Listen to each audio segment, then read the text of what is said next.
Okay, good afternoon. My name is Hugh Sung. I am with the Oral History program at the Battleship, New Jersey, which is docked here in Camden, New Jersey. And today is Tuesday, May 7th of 2019. We're on board the Battleship, New Jersey, and our interview guest is Mr. Raul Perez of Whittier, California. Mr. Perez served in the United States Marine Corps from 1986 to 1996, and he was part of the Marine detachment on board the Battleship, New Jersey from 1986 to 1988. Is that correct, Mr. Perez? Yes. Okay. Well, Mr. Perez, welcome back to the ship. Is this your first time back, sir? Yes. Okay. How's it feel to be back? Feels weird, actually. Feels interesting to come back. Yeah, I always wanted to come back, check it out. I know she was, as soon as I found out she was stationed here, I always wanted to come back here and check her out. Okay. Let's begin by asking, what is your current age? 51 currently. Okay. And how old were you when you joined the Marine Corps? 18. Okay.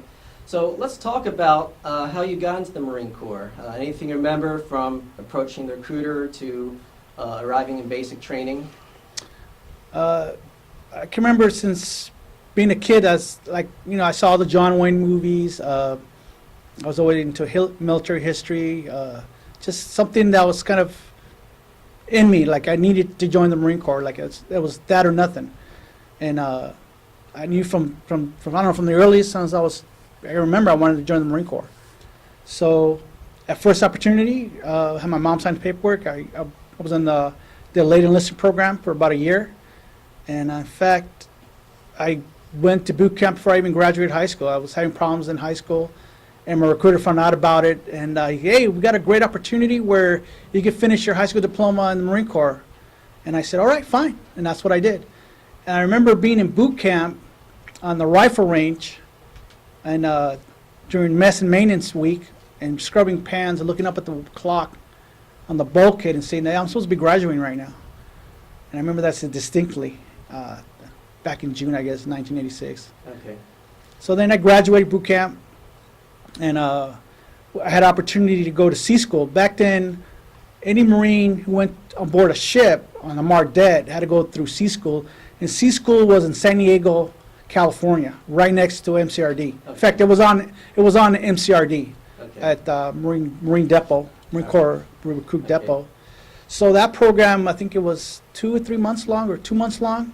And you went there. It was one of the oldest, in fact, at the time I was told it was the oldest school in the Marine Corps, because Marines have always had a history. We've always been on naval vessels since the beginning of the Marine Corps, during the Revolutionary War.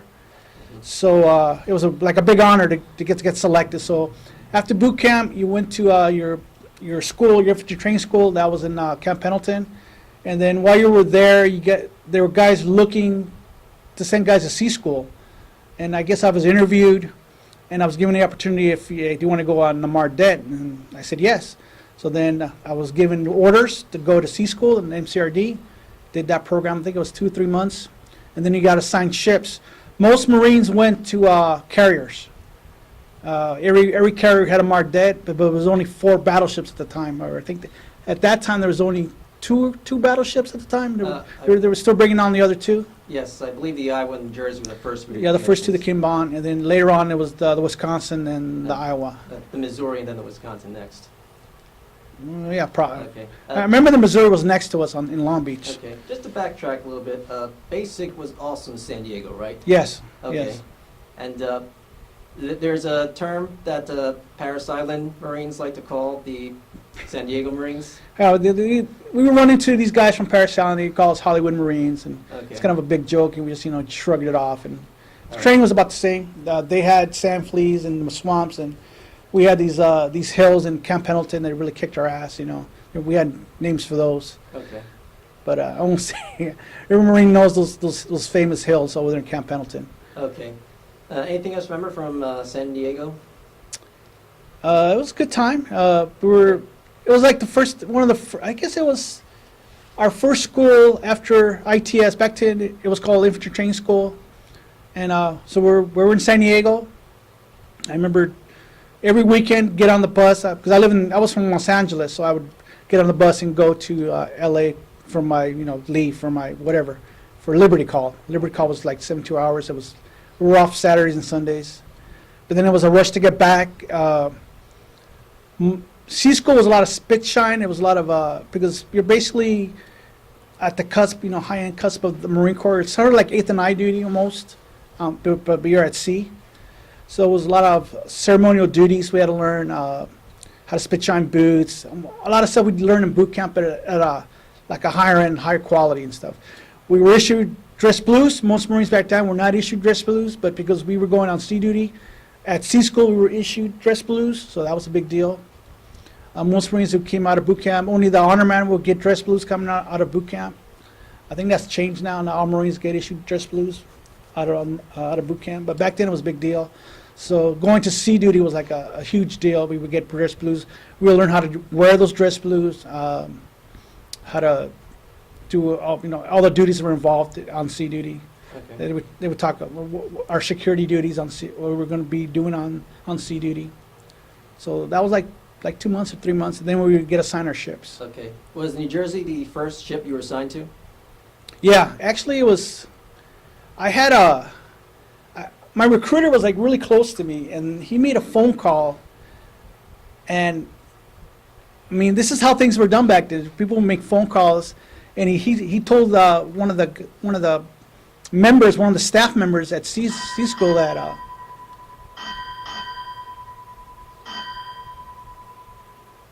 You can continue, sir. Okay, so he talked to one of the staff members and told him he was my brother, which was a lie. And I told him, hey, can you hook up my brother? He wants to stay in somewhere close to Los Angeles, So this staff guy took me to the side. Hey, your brother just called up here, and he says, do you want to get stationed in Long Beach? And he goes, okay, what ship is that? He goes, the Jersey. Yeah, fine, good. Roger that, sir, check, So that I got assigned to the Jersey. I don't think it was my first choice, but I wanted a ship close to L.A. So that was the only ship that was close to L.A. was New Jersey. She was stationed in Long Beach at the time. Okay. What was your first reaction when you saw the ship? It was big. It was huge. We had a little bit of history on her before I got there. They had told me about her, that she was the most decorated ship in the Navy at the time. I think it was 17 battle stars. She fought in, of course, World War II, Korea. She was on Vietnam, and she was the first ship to come out, and she laid fire shells in Beirut, back in the early 80s. So we kind of knew all that history coming in, and it was going to be a big deal. And from the first time coming on board, it was like a big deal. It was this is a historical ship. You're one of the few Marines to be on this ship, to be part of ship's company. And from day one, that was always drilled into us, like, hey, you're not just a Marine on the Mardet. You're a Marine on the Mardet on the USS New Jersey. And that was always drilled into us every day. During PT, going to quarters, that was always instilled as, hey, you're not just a Marine on the Mardet, you're a Marine on the Mardet on the USS New Jersey, So yeah, it was a big deal. All right. Anything you remember from coming on board, meeting the sailors or any of the higher ranking officers? I mean, you check in, it was December when I checked in, so a lot of guys were on leave. Okay. Most of the guys had just come back. I think they had just finished a Westpac, so a lot of guys were gone. When you come on board as a new Marine, you get shit on. It's just how it goes, You're the new guy.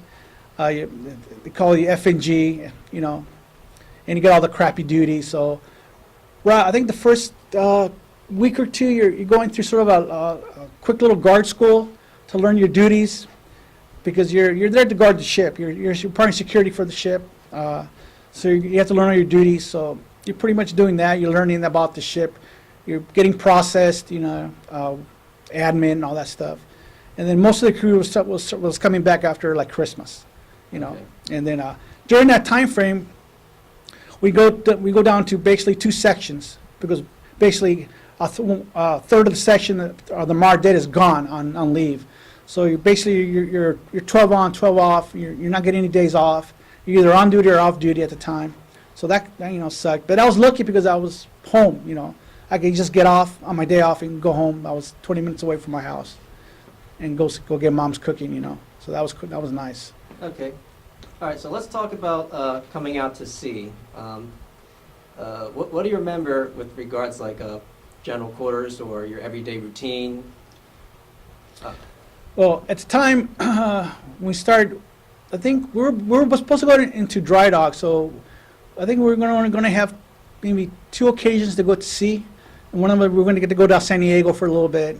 So the first time we went out to sea, I think we went out to fire the guns and test, just to go out to sea and do a quick shakedown. I remember the first time I went out, one of the first times I went out, someone brought some chew, and I never chewed before, and that was a mistake because I didn't have my sea legs yet, and even though the ship's big and it kind of rocks, that was a disaster. I was sick as a dog for about a day, trying to chew tobacco out at sea, so I never did that again.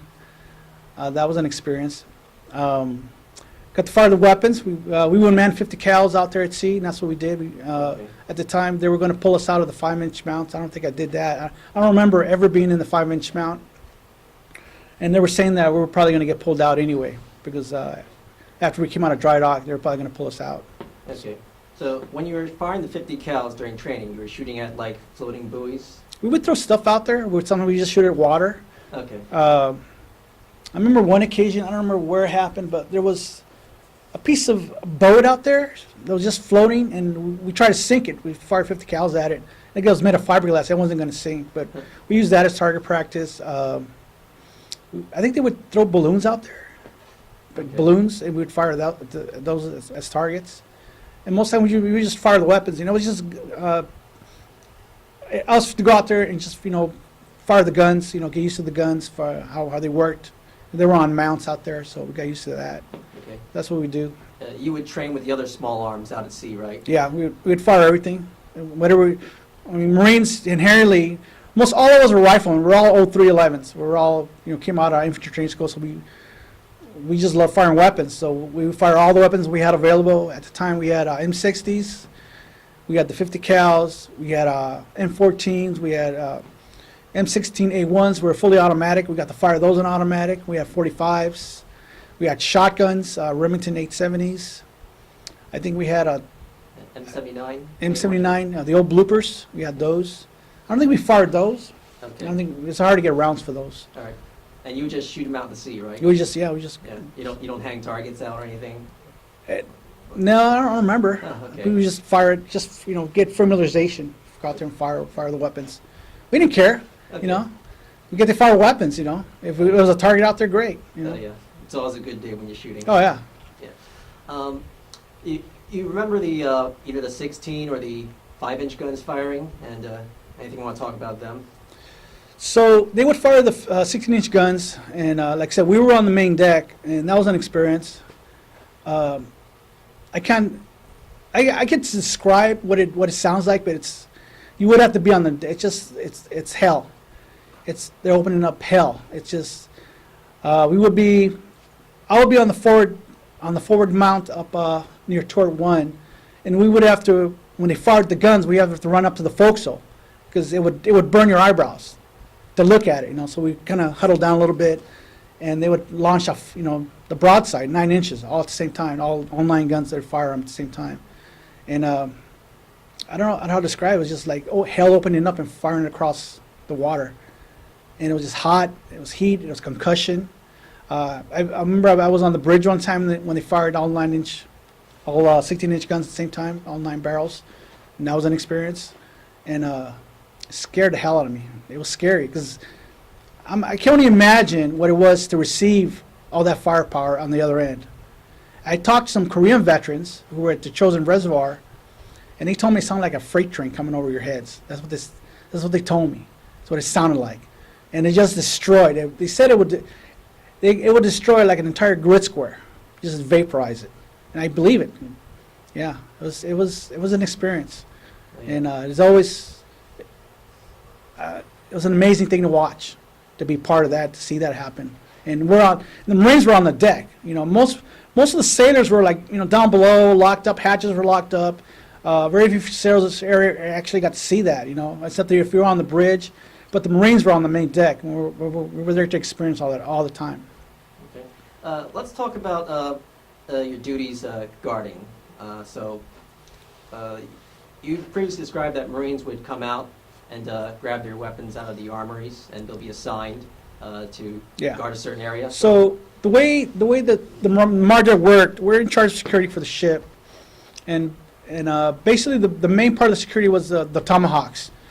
At the time, the Tomahawks were capable to carry special weapons, which were nuclear warheads. So that was one of the main parts of our security, was guarding those special weapons.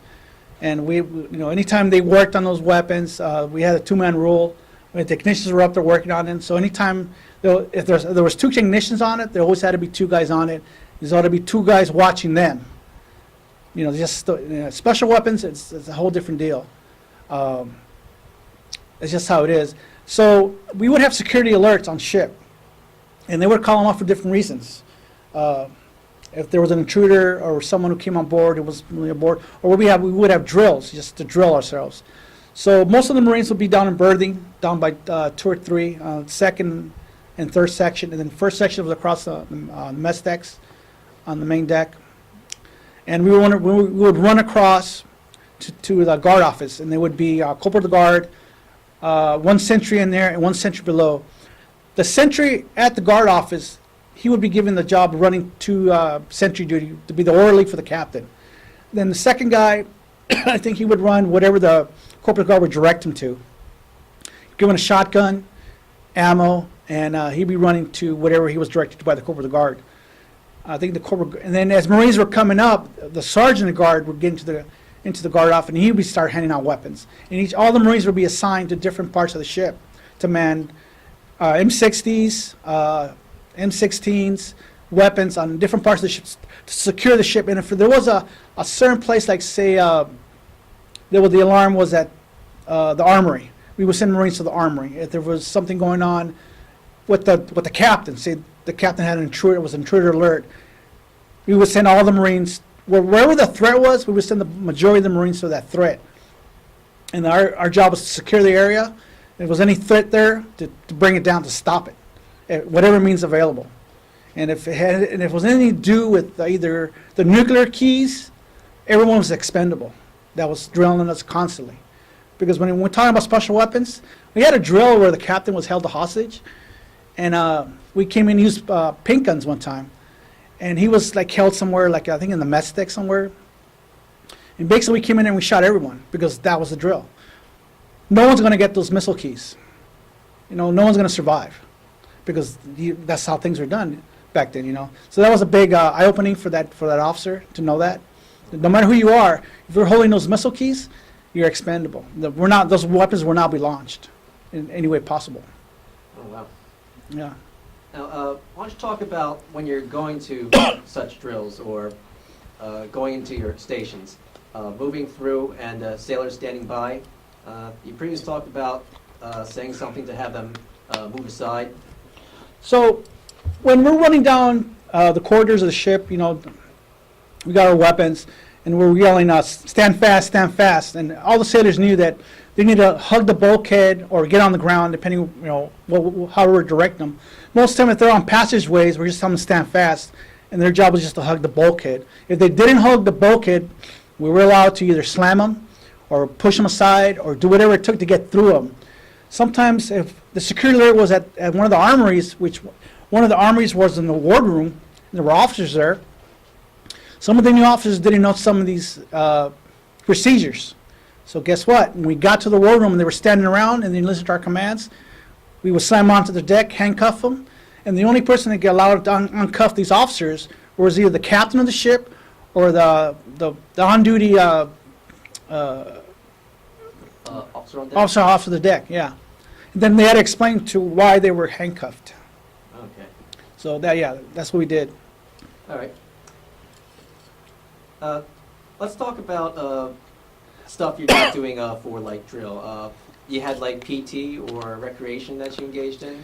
So the way the guard worked, we had 3 sections. One section was on duty, 24 hours, and we wrote. Each section had, I think, 3 corporal guards, and they would rotate these guys for the next 24 hours. And then another section would be on training. They would be training. So training day would be like we would either clean weapons, do PT, do some type of history or admin work, whatever needed to get done, or maintenance around. Back then it was a 5-inch mount, but usually when we got out of the 5-inch with weapons, anything that needed to get done around the Mardet, the training section would do. I mean, it could be something like moving gear. You know, we had to take on supplies, ammunition, or whatever. The training section would be doing it. The last section, the third section, they'd be off, and that was a rotating thing. So you're either on duty, training, or you're off, and it was a continuous thing. Did you do PT on the fantail? Yeah, we did PT on the gear. So PT was PT gear, shorts, T-shirt, or boots and utes. We would go out there do like regular PT, or we do training, like martial art training, combat training with weapons and bayonets, stuff like that. Regular PT, you know, push-ups, run around the fantail. That would go for about an hour, depending however long. Usually Gunny, the Mardet Gunny would run that, and this guy was a badass. Gunny Brown was my Gunny at the time, and he came off the drill field. Most guys who became Mardet Gunnies came off the drill field. They're all hard asses. This guy was just a professional. He was a quiet guy, but when he got loud, we all knew it. When we crossed him, we knew it. He would thrash us like recruits, and we didn't say anything about it, because this guy was like 6'2", black, bald, just a professional, just no one to mess with. Huge guy, big arms, big shoulders. He could run. He could outrun all of us. He would, you know, would PT the hell out of us, and he was a warrior. And the whole attitude on the Mardet was we're warriors. That's it. He would, when he talked to us at quarters, anytime he talked to Marines, he would call us warriors. He'd say, how's it going, warriors? How you doing today, warrior? And that was just the mentality. That was just the culture. It was like another level. I mean, we're all grunts. Most of us had not gone to the Fleet Marine Force yet, because we came out of, ITS, went to sea duty.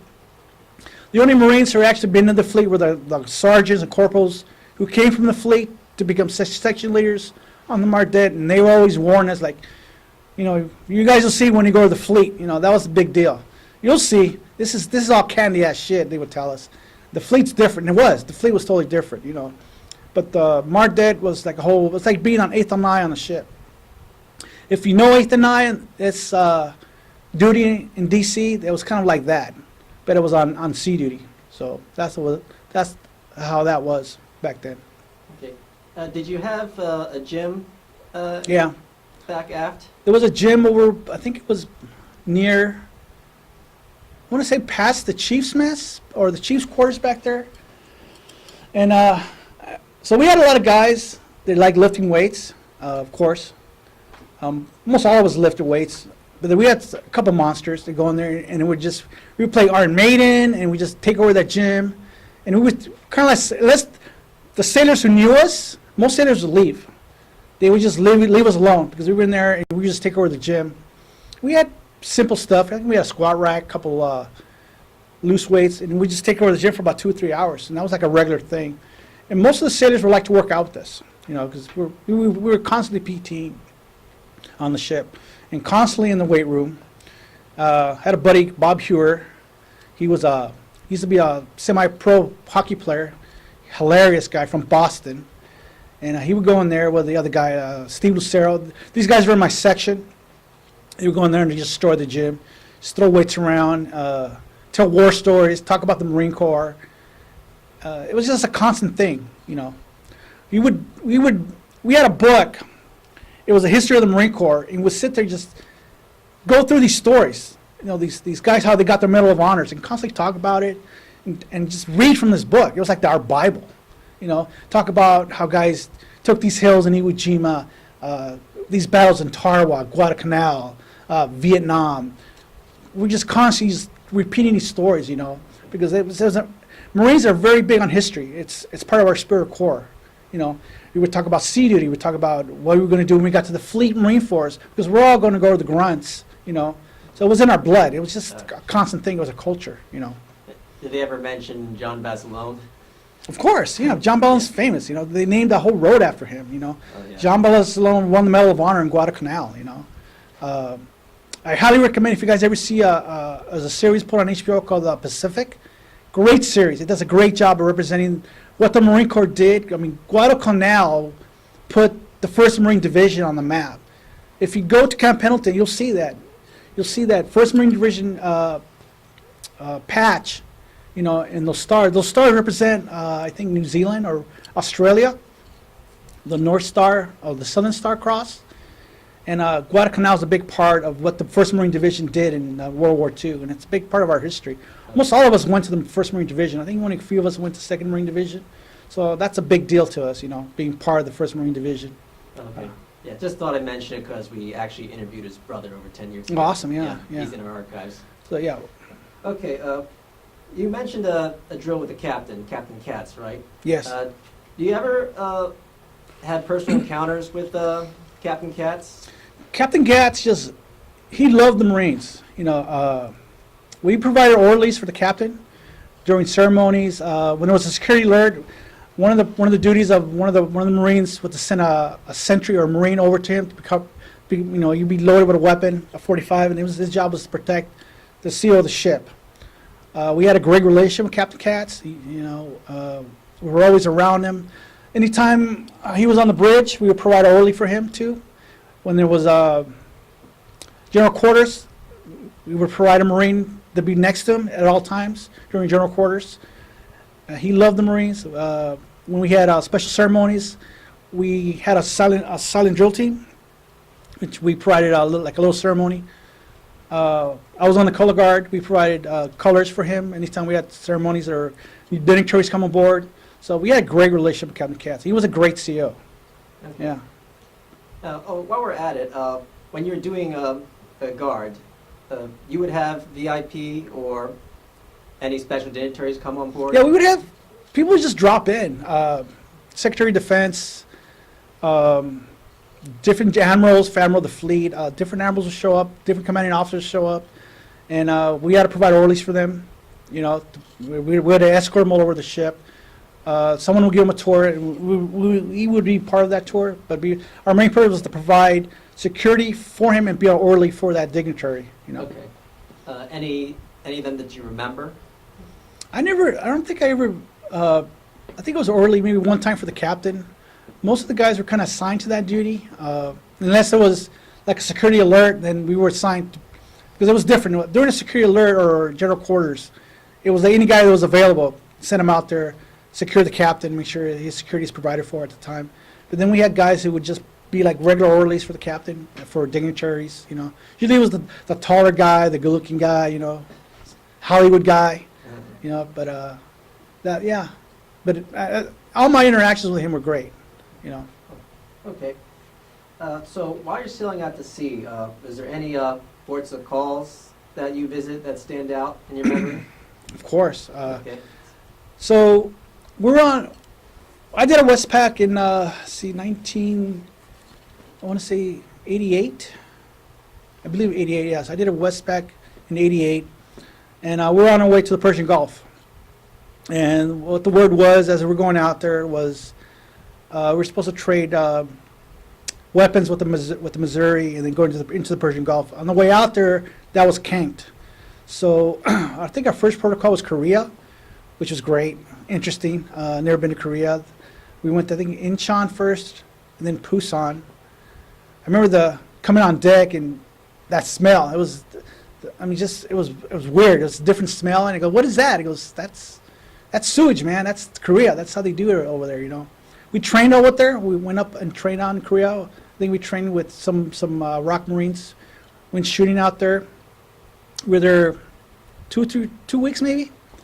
Went to the Philippines, of course. Stopped there, Subic Bay. That was an experience. Back in the day, in the 80s, that was like the Las Vegas of the Pacific.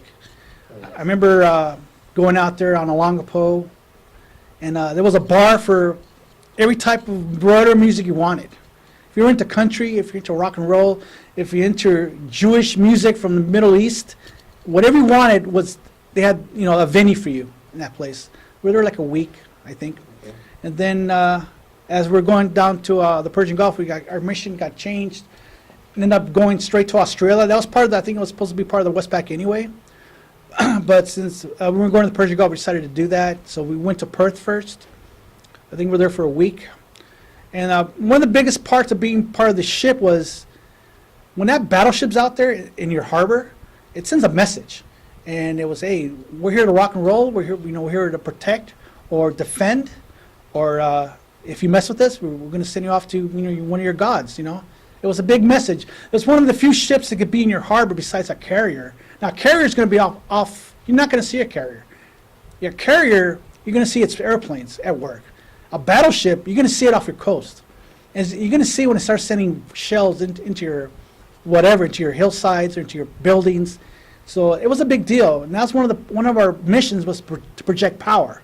We would go into these harbors and we would see this battleship, and we're one of the only ships that would have a complement of other ships.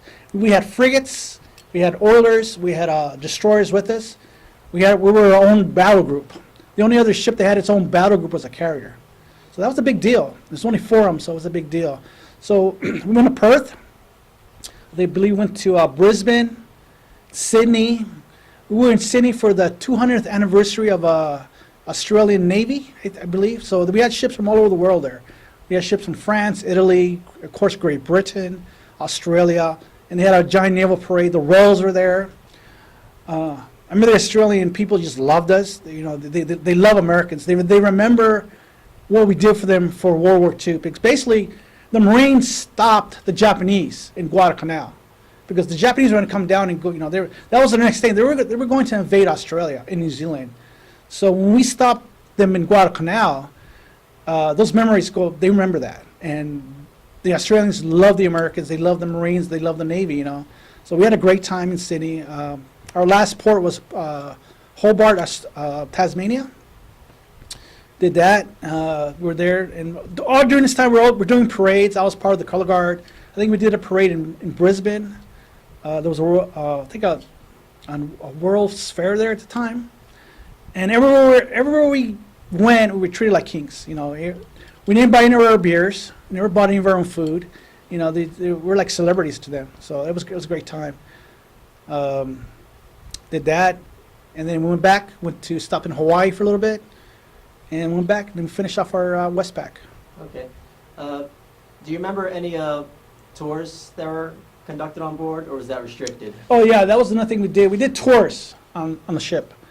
Part of our duty was to provide tours. So we would set up what you call a static display for the Marines. So every section on the ship would do something. Like you had the deck crew, you had the guys on the boats, you had the guys, different divisions on the ship. So the Marines were a big deal. Because we would set up all our weapons. We set up our 50 cal, our 60s, all the weapons we had inside our armory was set up. And we would, the section that was on duty, actually I think it was the training section or the duty section, would man the display. And we had people come on board. We just like you do now. They would come on forward and go through the aft on the main deck, and we would give them tours of whatever we could. I think we would take them as high as the bridge. And of course they weren't allowed on the missile decks, main deck. Some of the special guests would go into the wardroom for the officers, stuff like that. And then we had an area, either I think after forward of the turrets, we would set up our static display, and we would answer questions and do stuff like that. Would go on for like 8 hours. And each port we would do that, pretty much. That's part of our duty to do that. Right. So how was the security level during these tours? It was quite high because at the time, especially in Australia, there was a lot of anti-war and anti-nuclear. And since, even though we can never verify that we had nuclear tomahawks at the time, everyone thought we had nuclear warheads on those ships. So of course Greenpeace would come up to us, and we actually had guys on rubber brass. We would try to intercept them and try to get them off the ship. I think someone got on board and threw pig's blood on deck one time. So we had protests. They would try to get on board. We would try to handle it as professionally as we could, because remember, we're on the news. We're on local news and we're on world news. That's a big deal. When a battleship's in your harbor, it's a big deal. So anything that goes on, it's going to, you know, we represent the United States of America. So yeah, and we actually, some protesters did come aboard and were able to throw pig's blood on deck. We handled it as professional as we could. We escorted them right off board, and that was it. I remember that happened, I think it happened in Sydney or Brisbane, I'm not quite sure. But yeah, we would battle protesters. Most of the time the police would do a really good job, but we handled security on the ship. So if any intruders got onto the ship, we handled it. And we handcuffed them, or we did what was needed to do the minimum amount of force of, you know, to escort this person off ship. Okay. And then we hand them over to local authorities. Right. You had any like less lethal force at your disposal? At the time, all we had was batons, I think. Batons Yeah. before you go to the firearms. Yeah, that was basically it. So we had martial arts, some like hand-to-hand training, batons. We had handcuffs, and then after that, I was using a buttstock of a weapon, and then sending rounds down range. You know. Okay. So during this time, did you just have sidearms, or you also had your M16s? Depending on what duty we're on, we all walked around with 45s, all of us. So when we're on duty, every Marine has a 45 on him, constant with ammunition. So the corporal of the guard, the two sentries, we had a sentry inside the guard office. We had a sentry over by our sections. All those guys were on 45s, and then the corporal of the guard and either one of the guys in the office, one of the sentries, he would do a tour of the ship. So that would entail anywhere we wanted to go.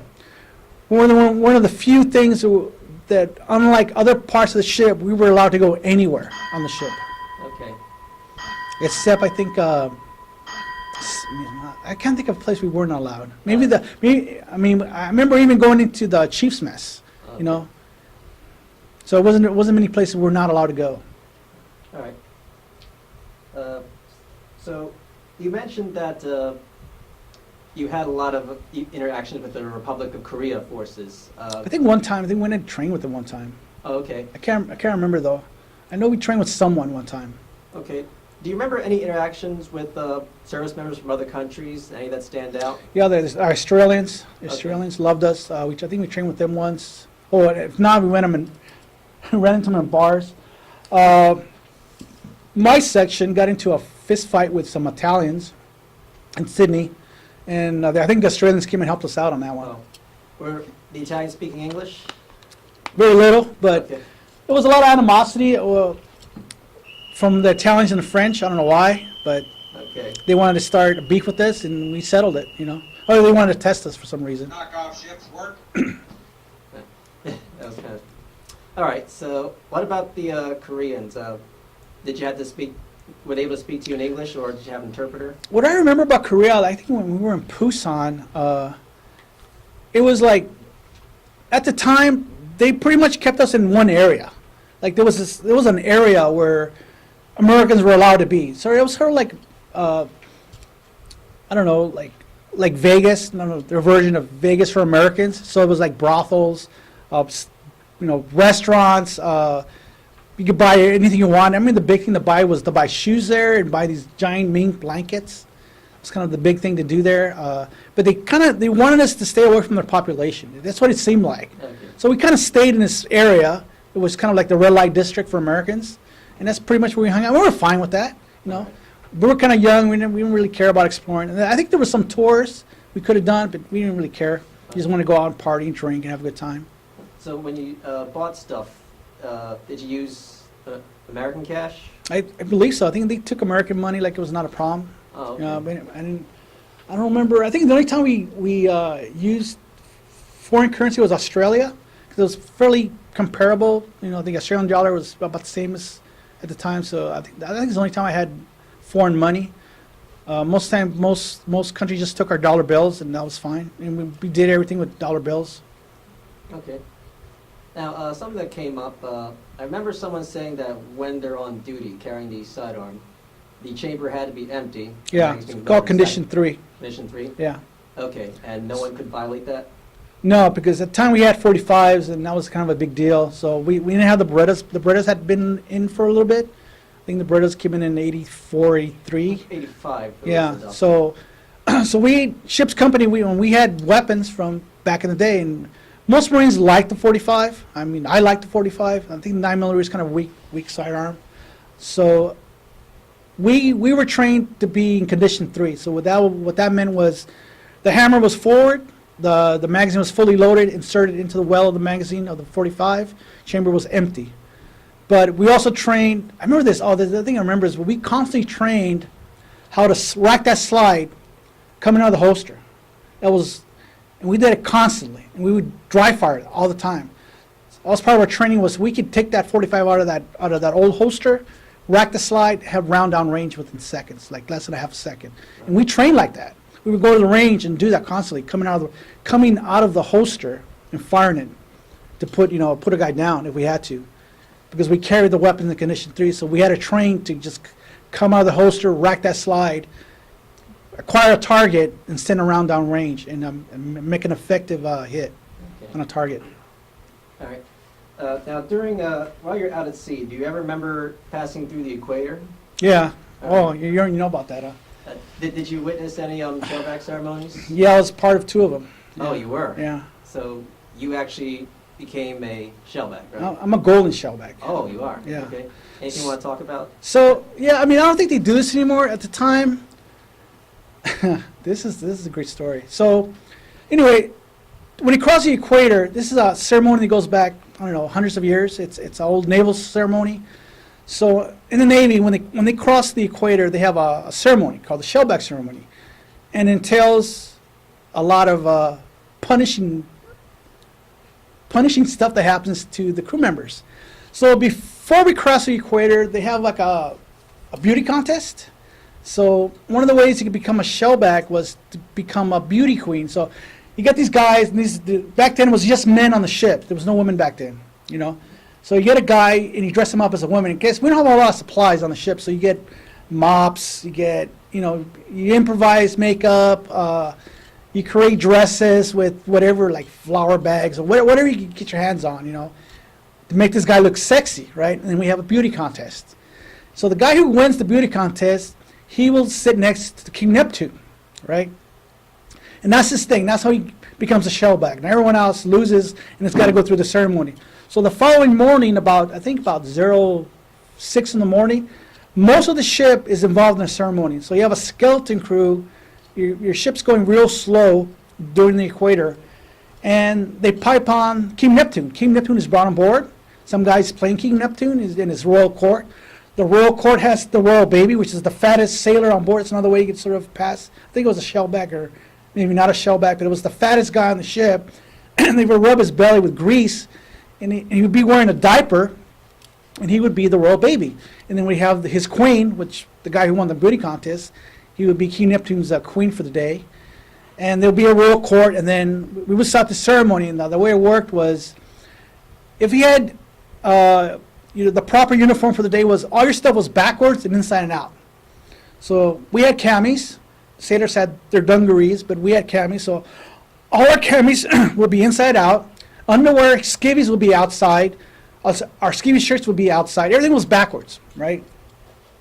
So the first thing you do, you go to the mess sticks and you have your royal breakfast, which was garbage, I think. And then all the shellbacks would eat steak and eggs, and they would throw food at us.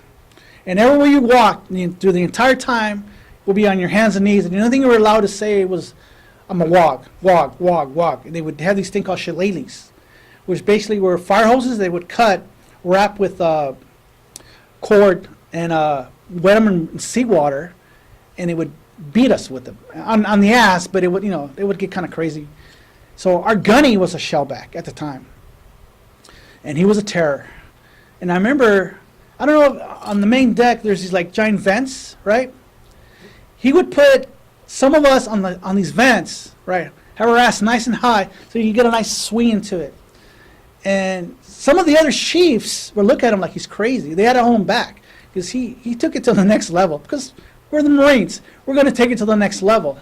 So our punishment was like legendary.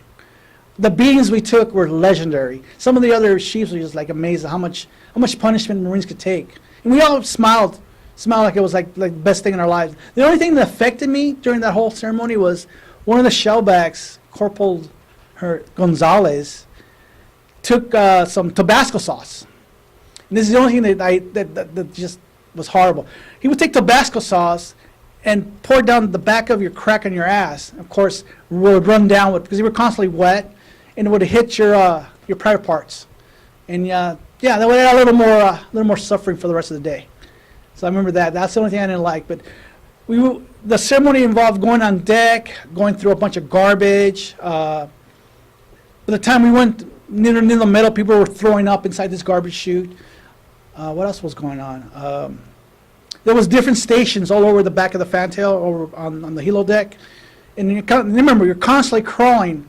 Now, as you walk on the helo deck, they have that non-skid. That was interesting. That pain involved in that. And of course, you're getting beat on. And I think the last part was a gauntlet. We get beat on going to the gauntlet, and during the whole time, they're constantly talking to you. They're berating you, saying, "What are you? What are you? A wog, right?" So then they dunk you in this green water, and they pull you out and they say, "What are you?"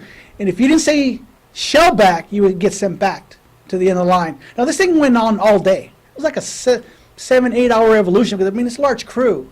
So what's going on is, as guys are getting through the ceremony, they're throwing away. I mean your camis, your dungarees, they were done. You would just throw them out. You were butt naked, throw your stuff overboard, because you're not going to wear it ever again. It's full of grease and horrible stuff. You throw it out, get down, wash up, and you can go on duty. And this evolution went on all day, till everyone went through the ceremony. So I was lucky enough coming back, because we went to Australia, came back, I was a shellback.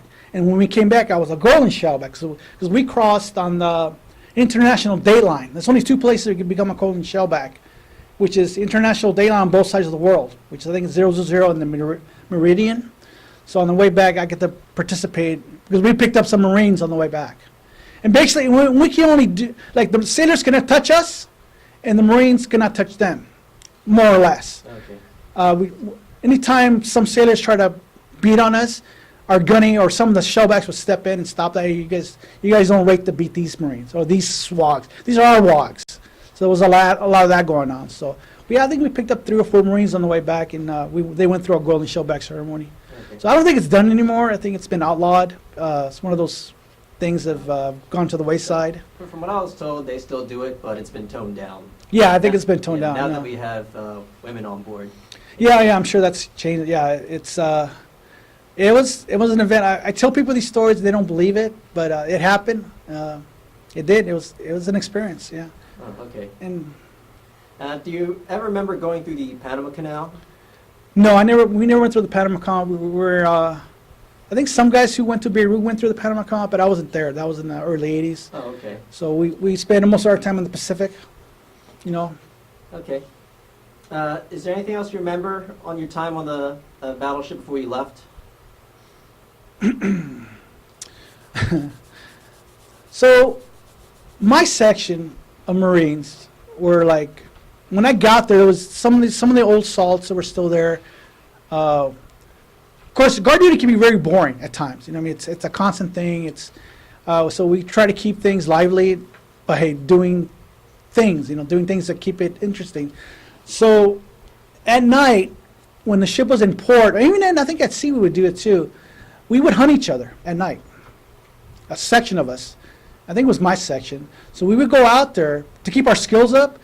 Of course, when you're at sea, I mean, it's dark. You can't see anything out there. It's pitch dark. And when we go out there and hunt each other, like we would try to sneak up on each other. And we had our radios with these long antennas. And the whole thing was to sneak up on a guy and slit his throat, pretend like, we're doing that. And we would do that. So I remember one time we got caught. Well, what happened was we were doing this game. And I think we were not on duty. We were out at sea. And some sailor saw it, that we were doing this, right? And what happened is he called it in, and they had a security alert because he saw some dark figure. I think we were in black and everything. We took it to the next level because we're Marines. We're going to take it to the next level, right? So we're out there, not on duty, off duty, doing this thing we're doing, hunting each other down on the missile decks. Which that's a big deal. Even though we're allowed to be on the missile decks, some sailors saw this thing going on the missile decks, so he called a security alert on ourselves. So after we had the security alert, and it was like a real security alert, like someone saw someone prowling around the missile decks. So when the gunny found out about this, took all the guys responsible. I was like 7 of us, and we got thrashed on the over by the on Broadway, right there in front of us, like we were recruits. I remember that crystal clear. And then remember, after he thrashed us, he took us all to the side. He goes, "I appreciate your enthusiasm, but this will never happen ever again." And we said, "Roger that, Gunny." It never happened ever again. But yeah, that's one of the stories I remember vividly. Okay. All right. So you left the ship in 1988. Yeah, I Right. believe 98 December, right around there. Okay. Was there something you want to talk about, the 5-inch mount 55? So when I got on ship that year in '86, when I see the ship, and I think it was on starboard side, we had a mount on starboard side, and you can see there was a Marine Corps emblem on it. And I say, "Hey, what's up with that?" "Oh, we man the mount. You know, the Marines man the mount. That's our mount." It's, you know, and they all talked about it was the cleanest mount, it was the fastest mount on the ship, and so I was kind of like, okay, cool. So and then I heard that, well, since you're the new guy, you're gonna do all the shitty stuff on the mount, which is, you know, you're at the inside the mount loading magazines or whatever. So during that time frame, we went into dry dock. And of course, we were not practicing on the mount because when you go to dry dock, they take all the ammunition off, and all we had is our small arms, ammo, and that's it. There's no 5-inch rounds, there's no practice rounds, there's no 16 inches, nothing. There's no missiles on board, there's nothing. That ship was totally empty of any armaments for the ship. So the plan was, when we came out of dry dock, that we were supposed to go to the Persian Gulf. So during the time, they decided we're going to put the Marines out of the 5-inch mount and put them on the main deck with additional weapons. At the time, we only had 50 caliber machine guns and M60s to protect the ship, the exterior of the ship from, intruders or small boats. So since we're going to go into the Persian Gulf, they decided that, well, we're going to take on, I think, 2 20-millimeter chain guns. It's the same chain gun that they have on the LAV. And I think 4 40-millimeter Mark 19 machine guns, which fire 40-millimeter grenade. It's a grenade launcher. So we sent guys to school for all this. We sent them to like LAV school to fire these weapons and stuff.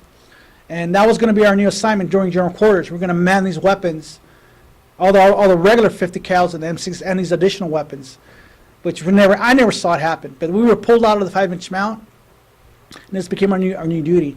I don't know if the guys ever went back into the 5-inch mount after I left. I never heard anything about it. And then I think they retired the ship in '91. So I don't know what happened after that. But I know when I was there, we were pulled out of the 5-inch mount, and that was in '86, '87. Okay. All right, so after you left New Jersey, why don't you talk about the rest of your Marine Corps career? So after I went to New Jersey, I went to the Fleet Marine Force. I ended up in a great unit, a famous unit, Suicide Charlie 17. So that's Suicide Charlie is a C Company, 1st Battalion, 7th Marines. 7th Marine Regiment was on Guadalcanal. And what happened, I think this started either in World War II, I think it started in World War II, it started at Guadalcanal. Charlie Company raised a flag. I think they got some parachute, back-to parachutes were made of silk, and they drew a skull and crossbones on it, and they put Suicide Charlie on it. And it was an unofficial flag, or guidon. So anywhere where that company ended up, that guidon would just appear. It was in Korea, it was in Vietnam, and I think sometime after Vietnam, it became official. So it was the only company in the entire Marine Corps that's 2 guidons. Every company in the Marine Corps has a guidon. The official Marine Corps guidon, which is the company, company and the battalion and what regiment it's from, right? We had a second guidon, a white one, and it says Suicide Charlie with a skull and crossbones. And to this day, as far as I know, it's the only company in the entire Marine Corps, infantry company, that has 2 guidons. And those flags, we call them rags because they made us do a lot of crazy stuff, like each battalion in the infantry is supposed to go to CAX and 20 pounds for once a year. We went 7 times in 1 year because of those rags. Yeah, we're Charlie Company, we'll do that, So that was part of that company. I did what you call a pump. I went to Okinawa, did 6 months, came back. The regiment got moved to 29 Palms at the time, back in, I think it was 89. I went into another unit, another famous unit called 5th Marines. It was Echo 29. Back time, Echo 29 is not there no more. I think they went to another regiment. Back to time, 5th Marines had those 4 different battalions, which is 1st, 2nd, 3rd, and then Echo 29, or 2nd Battalion, 9th Marines was part of 5th Marine Regiment. I was there for about 4 months, got out, couldn't handle civilian life, went back to the reserves, ended up going to a place called Anglico in Long Beach, California. I don't know, they're not there anymore, they went to Bell. But it's a reserve unit. I went to that unit. I remember reporting into that unit. At the time oh, this is another story. When we were in dry dock on the Jersey, we had all this free time.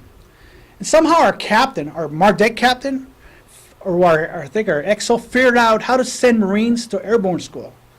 So almost all the guys were qualified airborne school by the time we went on that Westpac in 1988. So the way we did this was the only people that go to airborne school on the Marine Corps side are Force Reconnaissance and Battalion Recon and air delivery, right? But the Navy side, the only people to go on the Navy side are SEALs. There aren't that many SEALs compared to the Marine Corps.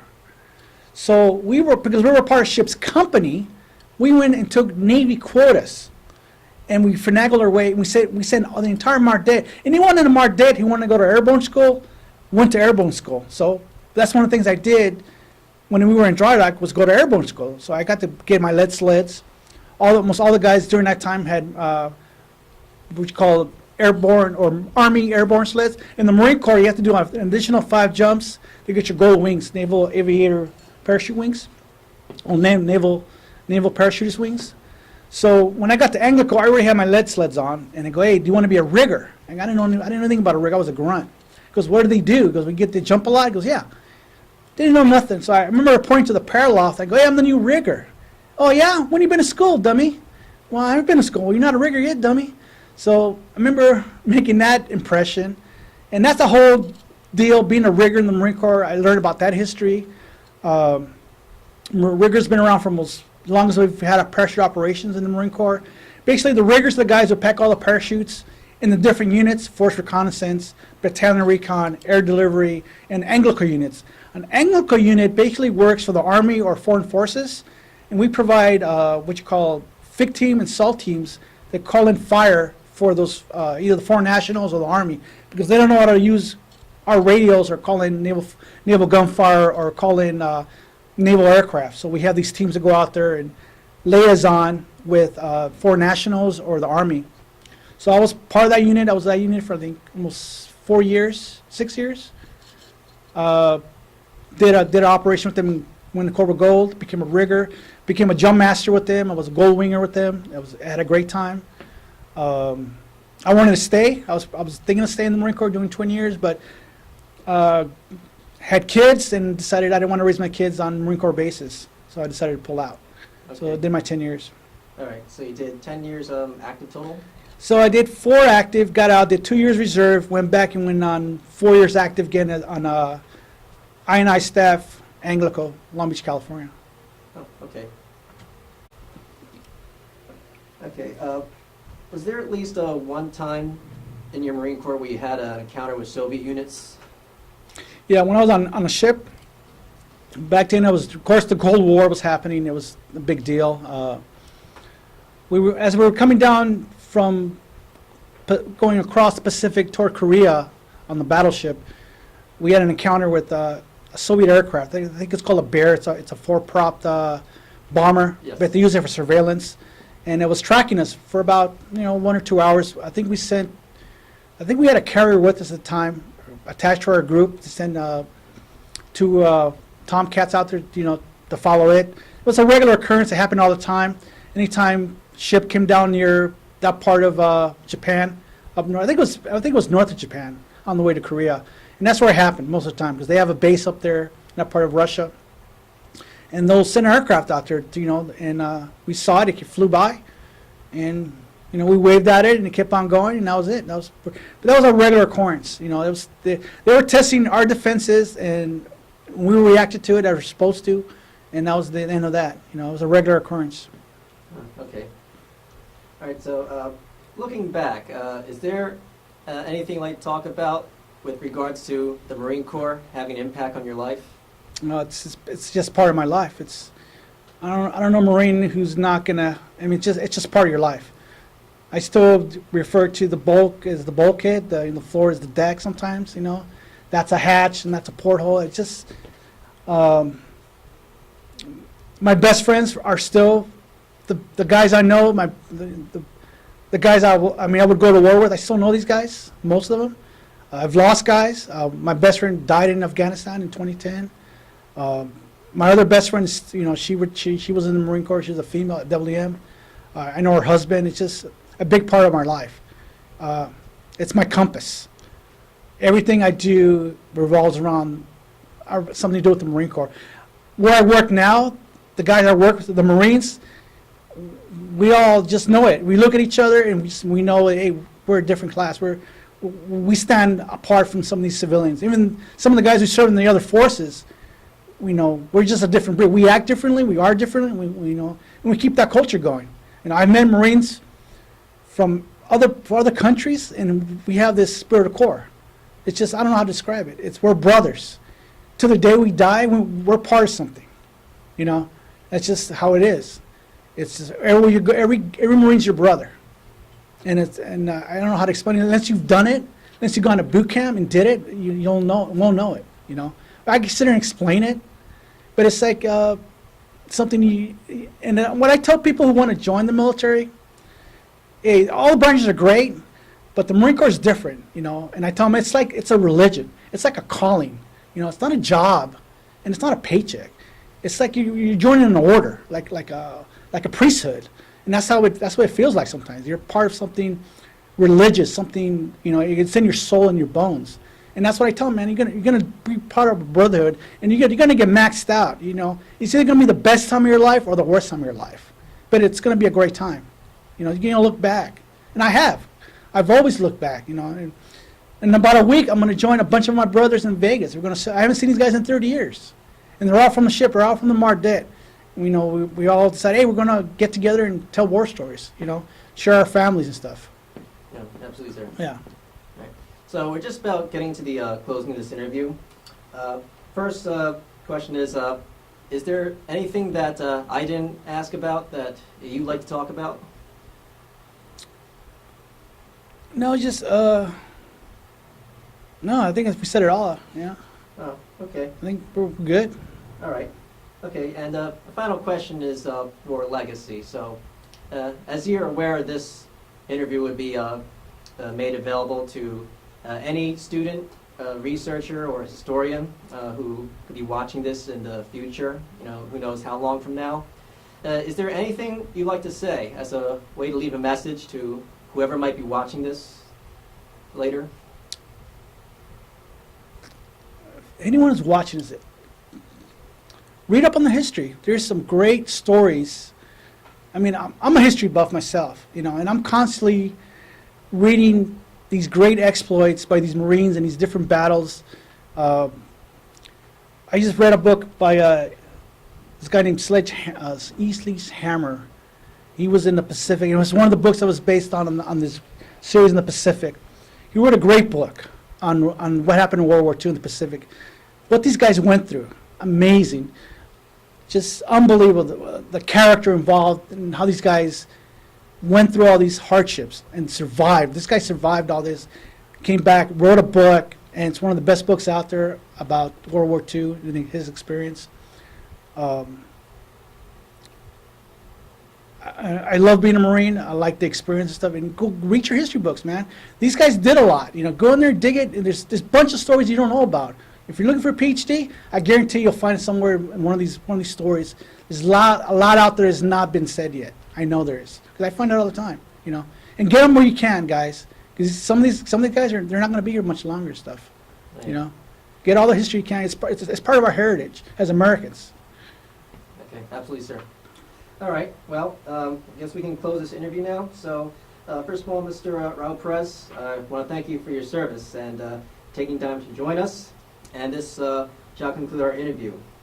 So once again, my name is Hugh Sung. I am the assistant of the Oral History Program here on board the Battleship New Jersey in Camden, New Jersey. And today is Tuesday, May 7th of 2019. And our interview guest is Raul Perez. from Whittier, California. This recording and any transcripts, abstracts, or indexes made from the recordings will be stored in the Oral History Department here at the Battleship, New Jersey, as well as the Library of Congress Veterans History Project and the New Jersey State Library System. All recordings will be made available to writers, researchers, teachers, and historians. And I'm Hugh Sung signing off. Thank you, sir.